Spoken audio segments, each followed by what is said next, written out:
Got it. Welcome to episode 15 of Dr. G at the Heart of Healthcare. I have a special guest here, Sandra, and we're going to talk about her program, the Essential Care Program at Essence Hospice. But first, we're just going to chat. How are you today? I am good. I am trying to get control of my emotions right now.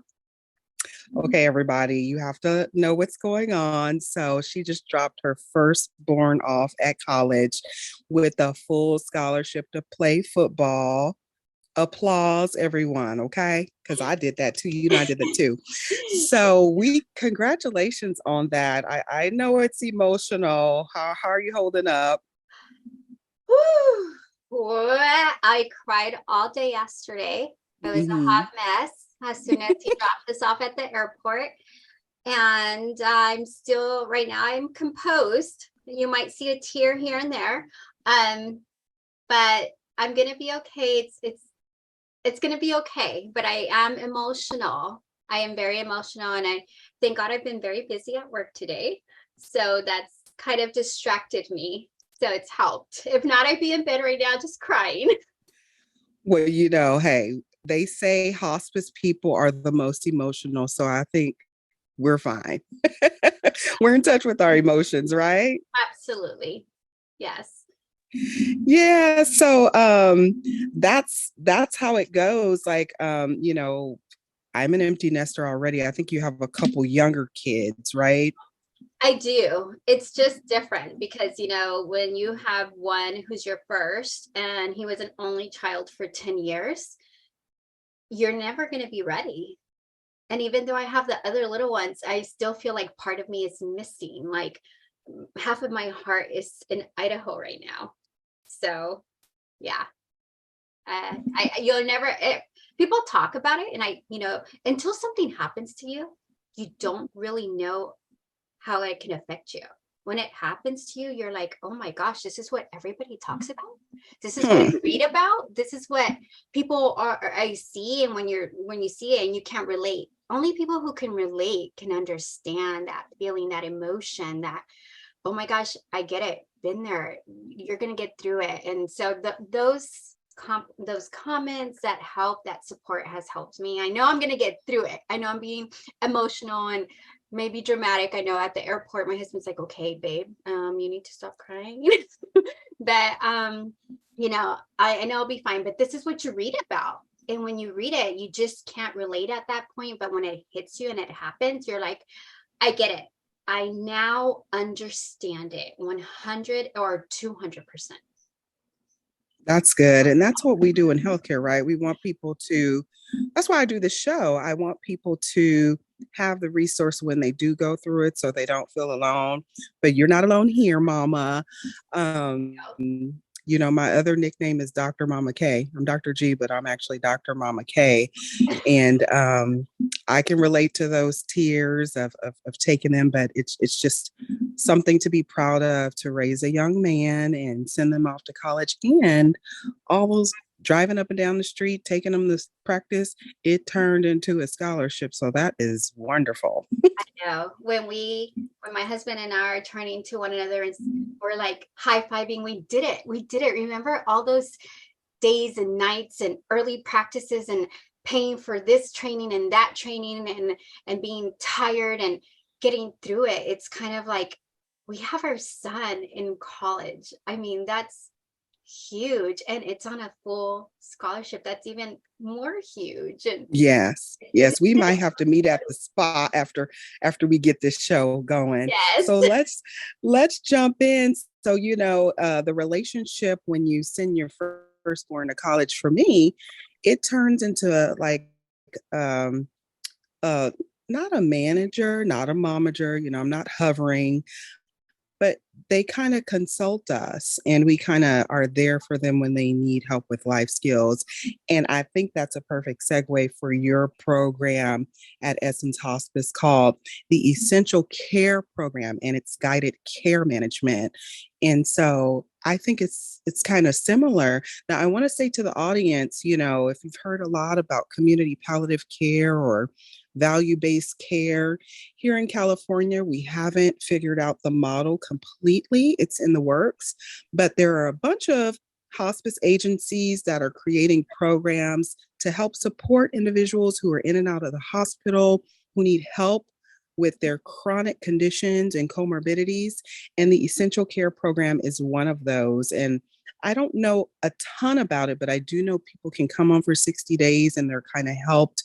And a lot of people, actually, I remember when I was palliative care medical director at a hospice agency, people are scared of the H word. That's why my first episode was hospice is not a bad H word, Yes. but they would come on palliative care and often just, you know, pathway of care onto hospice. So tell me about how you came up with the Essential Care Program and what people get out of it. Like, just tell us about you.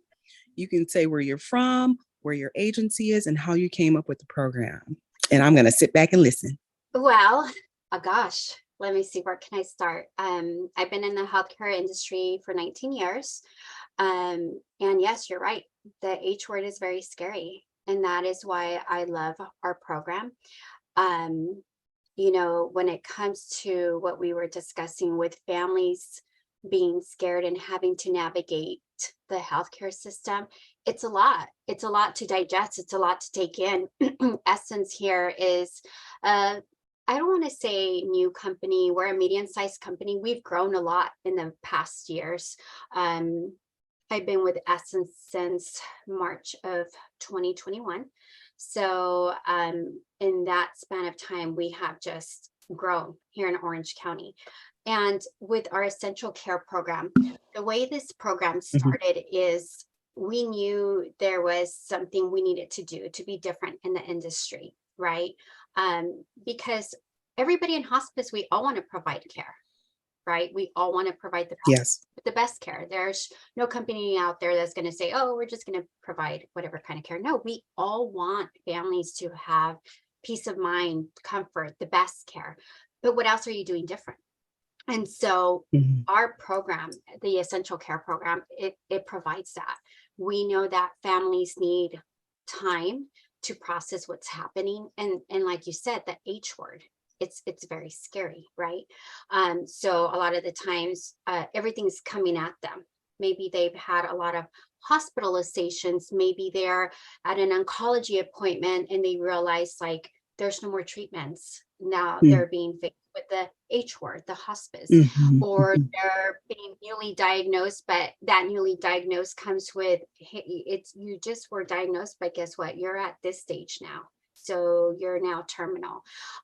It's shocking, right? We receive all this news. And what I tell families, and I know you asked me a lot of questions and I drew a blank. So if I'm going off, just guide me back on. So what I tell families is a lot of the time, you're fine. Thank you. A lot of the times everything's flying at you, right?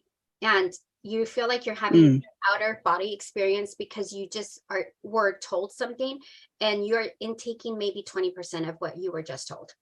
So you're listening to everything. It's overwhelming and you don't even know which way to go. You're like, what just happened? Whether you're in the hospital, whether you're at a doctor's appointment, everything's coming at you left and right. And this is why our essential care program is amazing, because when families aren't ready, when they need time to process what's happening, when they're not ready for hospice because they just heard it. And a lot of the times, what do people think right away with the H word? They think the end, right? Yeah. You're the H and they're right away. Everybody, what do? We Google. We Google every diagnosis, every word, everything. We Google everything. And then they come and then they say, we're not ready for this. We're not ready to give up. And then, right. And what I tell families is, no, you're not giving up, but you're also not seeking any more aggressive treatments. You're now going home. What does home look like to you when you go home? What does the Mhm. support look like to you when you're going home? It's a lot. It's a lot to process. And again, sometimes when it's coming at you, and like every human being, when you are given so much information, you're just listening to maybe 20%, right? So at that point, you're not ready to make any decision. And that's what our essential care program does. It is a program that allows families to be followed. It provides a nurse. So a nurse comes in and she's with the family once a week. She's providing resources, support. She's helping having the family, how do you manage what's happening? And we can work alongside, like if you have home health, if you have palliative care, we're working along, we're all a team, because the point is the patient care. And that's why we created this program. We wanted to give back to our families. We wanted to give back to the community, and we wanted to be different so that people got to know Essence as a company. And so that way, when the need for hospice comes up, hey, yeah, Essence is so great. They have all these families with this complementary program. They're able to do that because they're providing like resources and support and education and care management. And we're working along and we're bridging levels of communication with the doctor, the primary, the specialist, or even I know our nurses even get on the phone and talk with insurances. And Wow. they'll I talk, hate doing that. it's time consuming. And you have to remember too, a lot of the times, a lot of our patients, they're older, right? Most of Mm, our patients are older. And so mhm. if they don't have somebody to help them navigate that healthcare system, they might not have the computer. They might not have the time to sit on the phone and talk to somebody. Maybe they don't even know which way to go, which way to navigate. So our program allows for a nurse to come in and make sure they're helping explain, like, this is what you are newly diagnosed with. This is what you're going to be experiencing. This is what can happen from stage 1 to stage 2. This is the support we can offer you. These are the resources that you might want to look into. Let's go online right now. Let's help you. Um, it's a program so that the family doesn't feel alone, or the Mm, patient, right? They don't feel alone. And a lot of the times that's when what they need, because a lot of the times then the nurse will say, you weren't ready for hospice when you were at the hospital. What is your fear about hospice?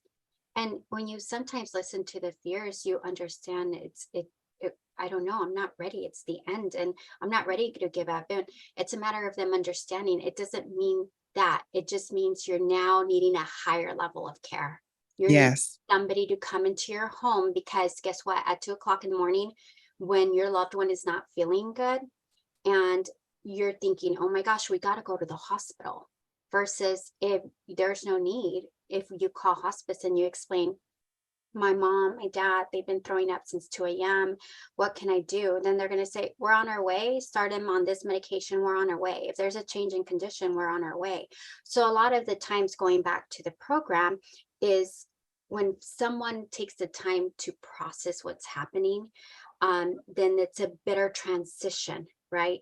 So we like to call it it's called our essential care program, but it's basically our transitional program.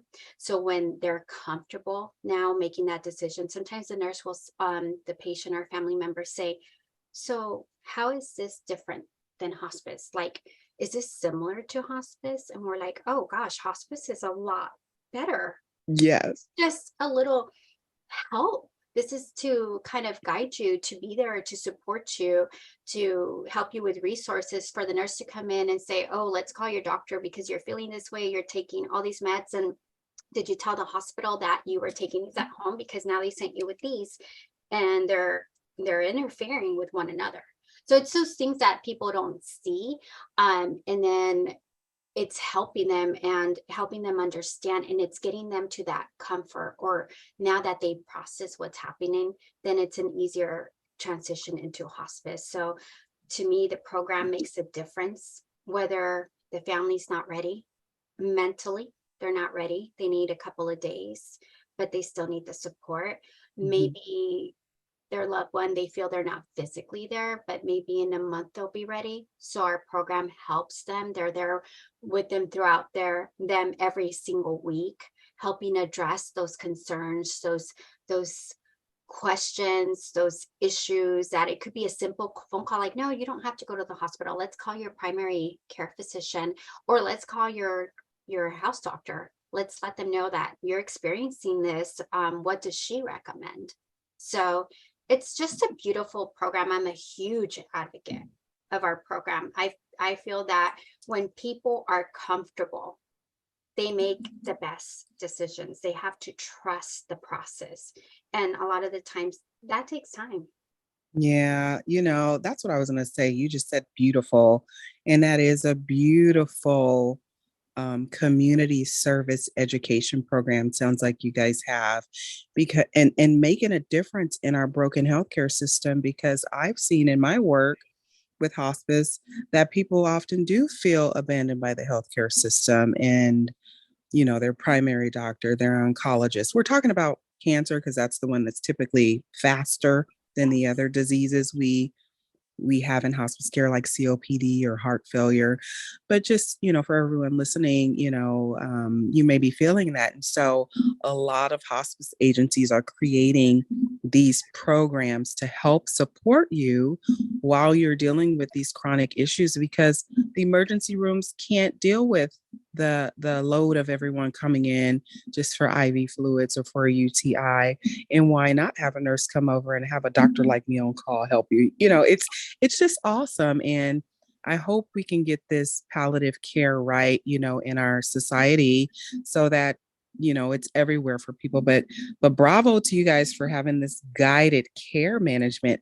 I wonder how they came up with the name Essence. I was at the Essence Festival recently, so I'm wondering about how you came up with that name.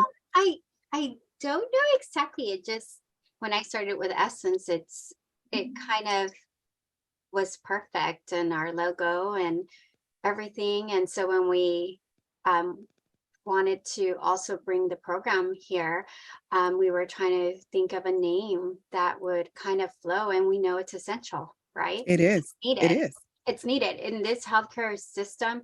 It's needed, that support, that guidance, all that stuff that families and patients aren't aware of. It just helps them, because you can get lost. It's frustrating, it's overwhelming. And when you're there and you don't know which way to turn, which way to go, what do? You put your hands up in the air and you're like, I can't, I Mhm. can't. This is, I think it's a life-changing event.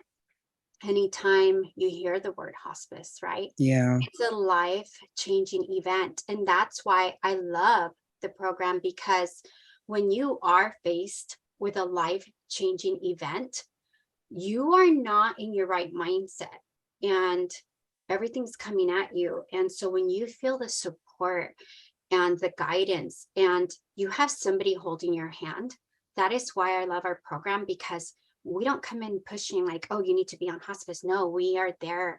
We are talking to you. You have an actual nurse. It's not just anyone. It's an actual nurse with the background. So they're coming and they're telling the family, tell me what's going on. I think what happens a lot of the times is, what I find, at least being in healthcare for 19 years, is a lot of the times people are just being told everything Yeah. instead of listening, right? Yeah. So Instead of shared decision uh, making. exactly. So my biggest thing is, when I'm talking to a family, my first question is this a good time to talk? Because I want to be respectful that maybe they're dealing with a lot at that moment, and they just picked up their phone, because I do that sometimes. I'm like, yeah, you know what? Let me take a minute. No, let me call you in 5 minutes. And I want to be respectful of somebody's time, especially if I'm getting that call of, hey, can you talk to this family about hospice? And then they might be in the hospital, and maybe it's not the right time. Maybe they need, can I call you after I leave the hospital? I want to be respectful. And then when I do get them on the phone, I want to hear about what's going on. Tell me about your loved one.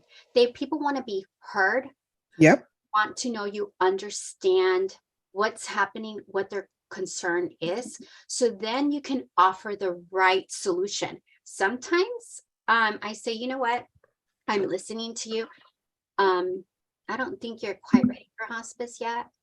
Your loved one is ready physically, but mentally, I want you to be 100% sure that you've looked at everything, because what I don't want you to do is come on a hospice and then you change your mind about you want to try this procedure, you want to try that. That's another good thing about our program is when somebody is borderline, like, well, I'm not sure. I might want to do this Plex catheter, or I might want to do this last treatment. I want to make sure people feel when peace of mind with their decisions. That's another thing about the program is we come in and we help them, we guide them, and we say, yeah, you know what, let's go to the nurse will say, let me go to your appointment with you, to your oncologist. We'll ask these questions. We'll make sure that, okay, is this the last treatment or is this? And it helps people feel like they're the ones making that decision, and they feel like they're making the informed decision. Yes. They're not just being rushed into something, because when you're rushed into something, then later on you're questioning it and you're saying, did I make the right decision? And Yeah. I always put myself in other people's shoes. I think I love my job. A lot of people think hospice is hard. They'll say, how do you do hospice? That must be so hard. And I genuinely love hospice because you're making a difference in people's lives when they need it the most. Yes. Families and individuals. Yes. You're making it such a humbling experience. You're helping them, you're guiding them, you're offering peace of mind. And I think You keep saying my tagline, Morning Dove Medical, offering peace of mind in healthcare. it's That's what it is.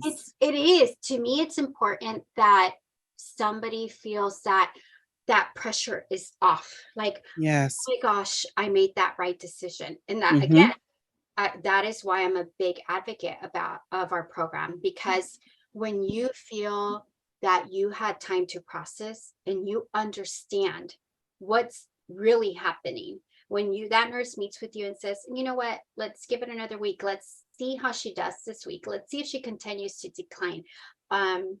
And then you'll be surprised. Sometimes we get a call right away within the nurse leaves and says, you know, we sat around, we talked about it. We were so comfortable with your nurse, and we know hospice is the right decision. Or sometimes they just need those 2 weeks. Like, they're not ready. They need Mm-hmm. and that's Mm-hmm. what we want. We want people to feel they're making that decision on their terms.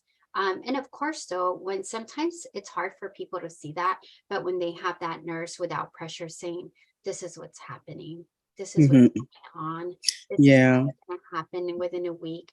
Once they see it, then they trust it, right? Because then they're like, the nurse was right. Oh my gosh, we do need this. You're right. Yeah. We needed somebody at 2 a.m. It's good lead time because, a lot of these conversations should be happening sooner.